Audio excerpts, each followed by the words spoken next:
Assalamualaikum warahmatullahi wabarakatuh. Selamat datang kembali di Cash Channel.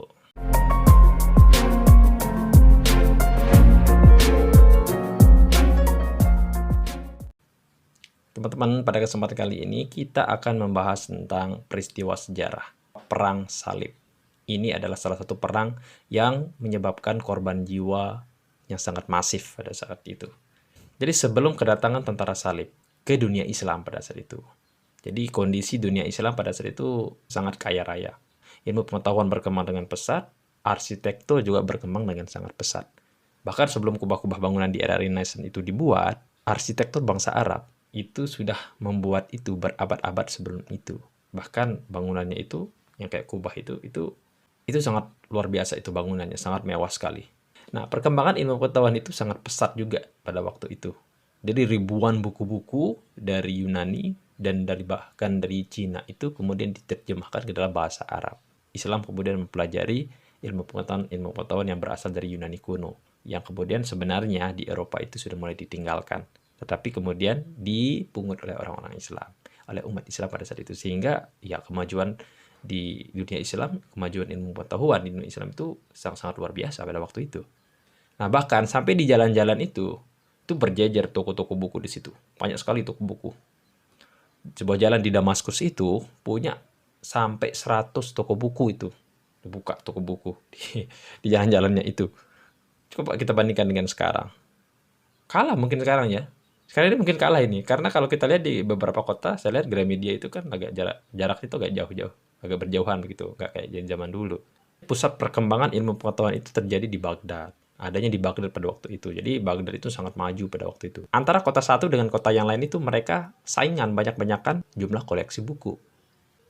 Jadi kalau misalkan kita melihat kota Baghdad itu adalah kota dengan jumlah buku terbanyak, ada saingannya juga itu. Baghdad itu punya saingan, namanya kota Bukhara. Nah, kota Bukhara ini kemudian dijuluki sebagai Kuba Islam di Timur. Ya karena itu di situ juga kotanya maju dengan perkembangan ilmu pengetahuan yang juga sangat-sangat pesat. Jadi di kota itu perpustakaannya punya 45.000 jilid buku. Nah, itu hampir menyaingi Baghdad itu. Banyak sekali itu bukunya, 45.000 buku. Di zaman itu loh. Nah, sayangnya dengan kegemilangan Islam waktu itu, pada praktiknya Islam sudah terpecah belah. Ya, jadi sebelum tentara salib ini datang, pada waktu itu, dunia Islam itu sudah pecah belah. Jadi mereka terpecah belah, tetapi kaya. Banyak sekali konflik antar sesama muslim pada saat itu. Nah, perpecahan utama adalah pada Sunni dan juga Syiah. Ya, dua aliran ini. Ada kekhalifahan Fatimiyah yang Syiah dan ada kekhalifahan Abbasiyah yang Sunni. Dua-duanya ini kekhalifahan besar ini. Di mana kekhalifahan Fatimiyah itu pusatnya di Kairo atau di Mesir, sementara kekhalifahan Abbasiyah itu pusatnya di Baghdad atau Irak. Jadi ada dua kekuatan besar sebenarnya pada waktu itu yang memiliki peradaban yang luar biasa. Kemajuan ilmu pengetahuannya juga luar biasa ini. Sayangnya mereka pecah belah itu. Dan selanjutnya, perpecahan yang dua ini kemudian bercabang-cabang lagi menjadi aliran-aliran, menjadi sub-aliran. Dan nggak bisa dibungkiri memang, banyak orang yang kemudian tewas karena memperjuangkan, membela aliran tertentu. Nah, ini kan agak sia-sia jadinya mereka ini. Punya peradaban yang maju tapi malah pecah belah umat Islam pada saat itu. Aduh. Bahkan sampai lahir kelompok sekte yang kemudian disebut sebagai sekte Assassin. Ya, sekte ini sudah sangat melegenda itu Assassin ini. Salah satu pecahan dari aliran-aliran yang banyak tadi itu. Lahirnya kemudian sekte yang merupakan pecahan dari aliran Syiah. Walaupun sekte ini aliran Syiah, mereka juga musuh Syiah sendiri. Dan tentu saja musuh bebuyutan dari Assassin itu adalah kelompok Sunni. Bahkan kebencian mereka terhadap Sunni itu melebihi kebencian mereka terhadap musuh sejati mereka, yaitu para tentara salib. Bahkan sempat mereka itu kerjasama sama tentara salib ini. Bukan malah melawan mereka, mereka malah kerjasama dengan tentara salib untuk melawan kawan mereka yang berbeda aliran. Wow, sampai segitunya perpecahan umat Islam pada saat itu. Nah, selain itu, kondisinya semakin diperburuk dengan wafatnya banyak sekali pemimpin-pemimpin Islam pada waktu itu. Dari kurun waktu 1092 sampai dengan 1094, sudah banyak pemimpin-pemimpin Islam yang wafat. Contohnya, Al-Mustansir dari Kekhalifahan Fatimiyah itu wafat. Pemimpin-pemimpin Turki Seljuk itu banyak yang wafat juga pada waktu itu, pada kisaran tahun itu. Dan Bahkan Al-Muqtadi yang merupakan khalifah dari kekhalifahan Abbasiyah itu juga wafat di sekitaran tahun itu. Jadi tentara salib ini kan datang tahun 1095 dan meninggalnya atau wafatnya para pemimpin Islam itu terjadi beberapa tahun sebelum itu. Jadi entah ini karena disengaja orang-orang Kristen, kemudian tentara salib itu kemudian memang sengaja datang ketika Islam sedang berada dalam kondisi yang pecah belah atau yang kacau begitu, atau memang ini hanya kebetulan biasa. Ini nggak tahu ini. Kayak kebetulan sekali begitu. Di tengah umat Islam yang saat itu masih dalam kondisi bersatu, sekaligus mereka itu pecah belah, tapi kaya raya, datanglah unsur baru, yaitu tentara salib. Tentara salib ini kebanyakan adalah bangsa Frank. Bangsa Frank itu Prancis saat ini. Jadi datang kemudian bangsa Frank, orang-orang baru, unsur-unsur baru di dalam dunia Islam yang kala itu sedang jaya-jayanya, meskipun mereka pecah belah. Apa yang memotivasi mereka untuk kemudian melakukan ekspedisi, melakukan penyerangan terhadap dunia Islam? Jadi kenapa mereka datang ke negeri yang kaya ini? Kenapa mereka datang? Pada tahun 1095, Paus Urbanus II itu mengirim tentara salib untuk pertama kalinya, dan mereka itu berkumpul di Konstantinopel. Orang-orang Kristen yang berada di seluruh penjuru dunia, yang berada di seluruh penjuru Eropa itu kemudian yang mau ekspedisi melakukan perang salib itu mereka berkumpulnya di Konstantinopel. Ya, Konstantinopel ini kan letaknya di Turki. Nah, situasi dunia Kristen sebelum itu juga sebenarnya itu nggak terlalu bersatu sih. Mereka juga mengalami perpecahan juga. Mereka itu bertikai perihal doktrin. Ada Kristen di kubu Roma, ada Kristen di kubu Konstantinopel, ada Kristen Timur, ada Kristen Barat. Di mana yang mereka perdebatkan itu adalah tentang teologi. Ya, ini lebih ke teologi sih. Atau kayak lebih ke doktrin.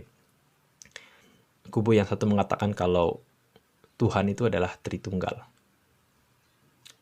Bapa, Anak, dan Roh Kudus itu satu.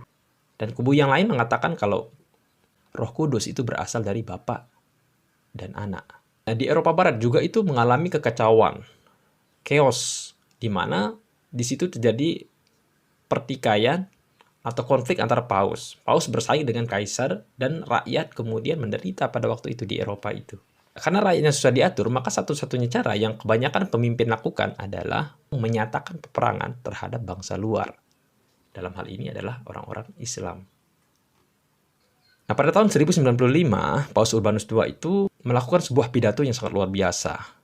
Yang kemudian pidato ini dia sampaikan di suatu pertemuan pemimpin-pemimpin di Prancis, tepatnya di daerah atau di wilayah Clermont pada waktu itu. Dan pidato ini dikatakan sebagai pidato yang paling persuasif dalam sejarah. Karena Paus Urbanus II itu bisa meyakinkan orang-orang yang hadir pada waktu itu untuk kemudian mau melakukan peperangan terhadap orang-orang kafir. Orang-orang kafir di sini maksud saya adalah dari sudut pandang mereka ya. Jadi kemudian di tengah kerumunan itu, orang-orang kemudian terbakar semangatnya karena pidato itu. Dan kemudian menyerukan Deus Vult, Deus Vult.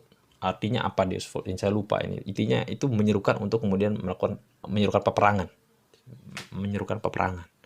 Yang dimana kemudian fokus mereka itu adalah Yerusalem, yang merupakan kota suci bagi umat Kristen, tempat Yesus kemudian disalib di masa lalu. Dan kemudian mencari sepotong salib sejati. Jadi salib yang dipakai waktu Yesus disalib, itu mereka mau cari di situ, di Yerusalem. Katanya tepatnya di situ. Itu tujuan mereka, untuk kemudian berekspedisi menuju ke dunia Islam, berperang. Begitu. Nah, karena seruan ini, orang-orang Eropa yang kala itu masih terbelakang dan masih, kita katakan, masih berada di bawah bayang-bayang kejayaan Romawi kuno. Jadi mereka itu masih kebayang-kebayang begitu, oh dulu kita pernah jaya ya di era Romawi, dan kenapa sekarang kita jadi susah begini. Jadi ketika kemudian pidato ini disampaikan, seruan perang ini disampaikan, mereka jadi punya harapan untuk berpetualang di negara asing. Dan di negeri itu, mereka bisa mendapetin barang jarahan tanpa ada rasa berdosa sedikit pun. Karena ini perintah agama. Ya, jadi bayangkan itu, mereka jadi kemudian punya kepercayaan dalam diri mereka itu, oh kita bisa menjara orang, kita bisa membunuh orang tanpa berdosa. Begitu. Nah, tentara ini tuh berangkat pada musim semi 1097. Para ksatria itu memimpin 30.000 pasukan yang berasal dari rakyat jelata. 30.000 ini banyak banget ini. Nah, sebagian besar dari mereka itu orang-orang Frank atau Prancis. Para tentara ini, banyak di antara mereka itu yang cuma mau mencari petualangan baru.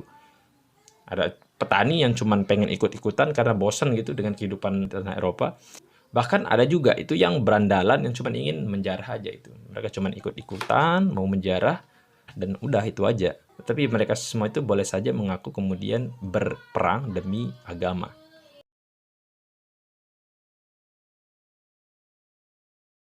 Nah, perang penembusan Nikea. Ya, di sini adalah kemudian perang pertama itu terjadi di kota Nikea. Nah, kota Nikea ini kan adalah ibu kota dari Kesultanan Turki Seljuk. Kota ini kemudian berhasil direbut oleh tentara salib pada waktu itu. Perebutan dari kota ini pada waktu itu dipimpin oleh Raja Alexios. Raja Alexios itu kemudian pada situ menemukan alat perang yang sangat canggih pada waktu itu. Alat perang itu adalah ketapel. Ketapel lontar yang kemudian bisa melemparkan batu yang sangat besar sejauh 200 meter. Sebenarnya kota Nikea ini punya pertahanan yang luar biasa. Jadi kota ini punya benteng kota setinggi 5 meter dan panjangnya itu 5 kilometer itu. Selain itu mereka juga punya 100 menara di situ. Tetapi walaupun dengan pertahanan yang begitu kuat, ini bisa dihancurkan. Karena di kubu tentara salib juga punya senjata yang canggih pada saat itu, yang kemudian menjadi perhatian orang-orang pada waktu itu. Jadi orang-orang itu pada kaget begitu. Wah, ini senjata apa ini? Iya, mereka kaget karena bisa melontarkan batu segede itu dengan jarak 200 meter itu. Dan itu bisa memporak-porandakan benteng-benteng kota itu dengan sangat mudah.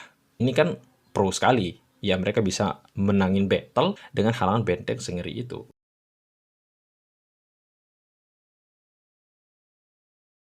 Nah, ketika perang salib ini berlangsung, banyak sekali kesadisan dari tentara salib yang dituliskan dalam sejarah. Nah, salah satunya itu ketika perebutan kota Ma'arad. Sekarang tuh letaknya di Suriah masa kini. Nah, kala itu ya, peristiwanya itu terjadi ketika musim dingin tahun 1098. Waktu itu para tentara salib itu sedang dalam masa kesulitan. Karena waktu itu sedang musim dingin, makanan sudah menipis. Orang Prancis sendiri itu yaitu Ralph dari Caen, orang Prancis itu, dia itu bercerita bahwa tentara salib merebus tentara muslim di panci masak. Saking nggak ada makanannya. Bahkan ada yang lebih sadis dari itu. Tapi saya nggak mau ceritainnya itu karena terlalu sadis.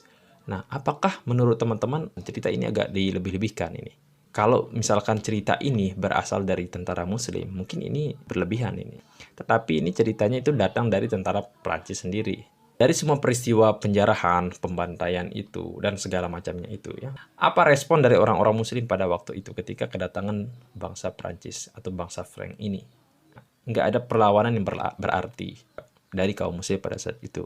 Yang ada di pikiran orang muslim pada saat itu adalah bukan untuk melawan tentara salib sebenarnya, tetapi bagaimana memanfaatkan orang-orang baru ini untuk mengalahkan rival-rival mereka atau musuh seagama mereka.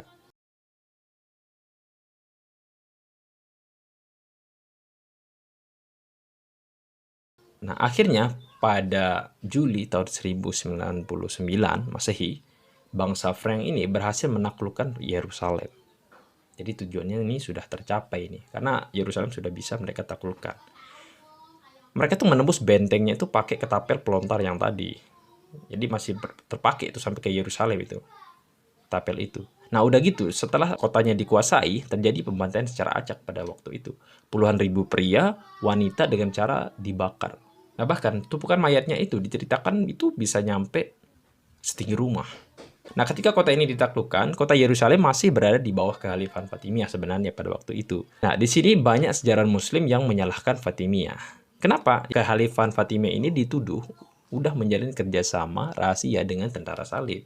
Ya, ini masuk akal juga. Karena kita tahu bahwa Fatimiyah ini kan itu temenan dengan dinasti Bizantium.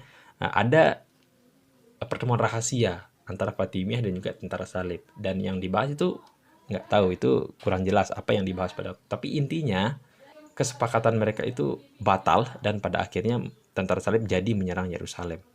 Padahal mereka pada saat itu sebenarnya punya kemampuan, punya sumber daya untuk melawan tentara salib pada waktu itu, tetapi kok nggak jadi dilawan. Ini kenapa? Oh, kehalifan Fatimiyah itu sebenarnya mereka punya power itu untuk melawan tentara salib. Ini kan ada tanda tanya di situ. Ketika awal kedatangan tentara salib, masyarakat Islam itu kebingungan juga waktu itu. Mereka udah hidup berdampingan dengan umat Kristen Bizantium, dan mereka bahkan temenan ini. Lalu kemudian datang bangsa Frank. Orang-orang dari mana ini? Kalau mereka Kristen berarti mereka kan berasal dari Bizantium. Bizantium itu kan teman kita. Tapi kok mereka menyerang kita itu? Kita kan temenan sama mereka. Mereka jadi kebingungan. Itu orang umat Muslim pada saat itu kebingungan. Kok tiba-tiba ada banyak sekali tentara yang datang itu menyerang mereka. Secara tiba-tiba, tidak ada hujan, tidak ada angin begitu. Yang lebih gila lagi itu ada sumber dari sejarawan Sunni yang mengatakan kalau Fatimiyah ini ngebiarin kota Yerusalem itu dikuasai oleh tentara Frank. Lebih baik dikuasai oleh tentara Frank ketimbang diserang oleh orang-orang Turki Seljuk itu. Nah, Turki Seljuk juga sama aja mereka. Mereka lebih semangat jihad melawan kawannya yang bid'ah itu ketimbang melawan tentara salib. Bahkan perpecahan juga banyak di internal mereka, sesama jenderal mereka itu saling bermusuhan. Tentara Muslim itu juga pernah melakukan perlawanan, tetapi kebanyakan dari perlawanan itu ya pada akhirnya gagal. Kenapa gagal? Karena ya itu tadi, tidak ada persatuan dari pemimpin-pemimpin Islam pada saat itu. Contohnya, kegagalan itu terjadi ketika kemudian pertempuran di Yerusalem yang kemudian pada saat itu penyerangan itu dipimpin oleh salah satu pemimpin dari tentara atau dari Kesultanan Seljuk. Tetapi pada akhirnya ya mereka gagal melawan pasukan tentara salib. Lalu kemudian mereka mundur, dan ketika mereka mundur itu salah satu raja dari wilayah Aleppo yang bernama Ridwan. Jadi Raja Ridwan ini nelpon ini, bukan nelponnya. Jadi Raja Ridwan ini menawarkan bantuan kepada tentara dari Muhammad dari Kesultanan Seljuk ini. Dia nawarin bantuan untuk kemudian tentara-tentara yang kalah perang ini bisa kemudian menetap atau nginep di wilayahnya di Aleppo. Kemudian jalanlah para tentara Seljuk ini. Yang bantuin mereka jalan, kemudian sampai di Aleppo, mereka malah ditutupin gerbangnya.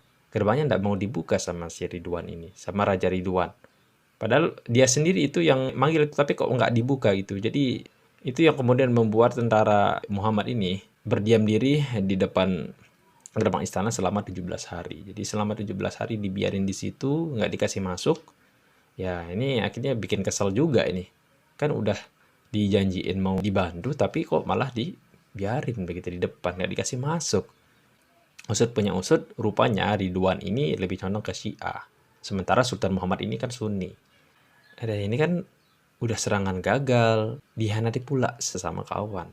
Nah, setelah melihat keberhasilan dan kemenangan umat Kristen ini ketika merebut Yerusalem, yang lebih ironis adalah orang-orang Muslim lama-lama jadi nyaman itu dipimpin oleh bangsa Frank. Dan kemudian tidak melakukan perlawanan yang berarti.